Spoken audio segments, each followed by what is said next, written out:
डस्का की मारूफ कारोबारी शख्सियत और lucky autos spare parts Daska के प्रोप्राइटर रियाज अहमद तावान की अहलिया की आज चौथी बरसी मनाई जा रही है। फखर न्यूज़ के ब्यूरो चीफ एजाज अहमद ताहिर अवान से डस्का की मारूफ कारोबारी शख्सियत और मेरे बड़े भाई रियाज अहमद तावान मरहूम की अहलिया KB ट्रैवल एजेंसी डस्का के CEO खुर्रम रियाज आवान और मार्केटिंग मैनेजर बाबर रियाज आवान की वालदा माजिदा शहनाज कौसर आवान की आज चौथी बरसी मनाई जा रही है।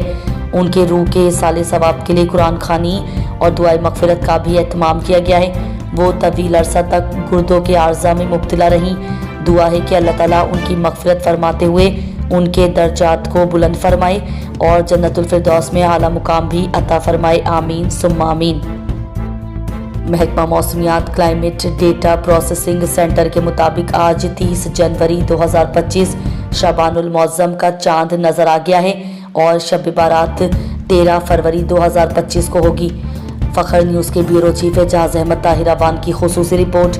मीडिया रिपोर्ट्स के मुताबिक महकमा मौसमियात की क्लाइमेट डेटा प्रोसेसिंग सेंटर की इत्तला के मुताबिक शबानुल मौज़म का चांद आज 30 जनवरी 2025 बरोज़ जुमेरात नजर आ गया है। चांद की पैदाइश 29 जनवरी को सुबह 5:36 पर हुई।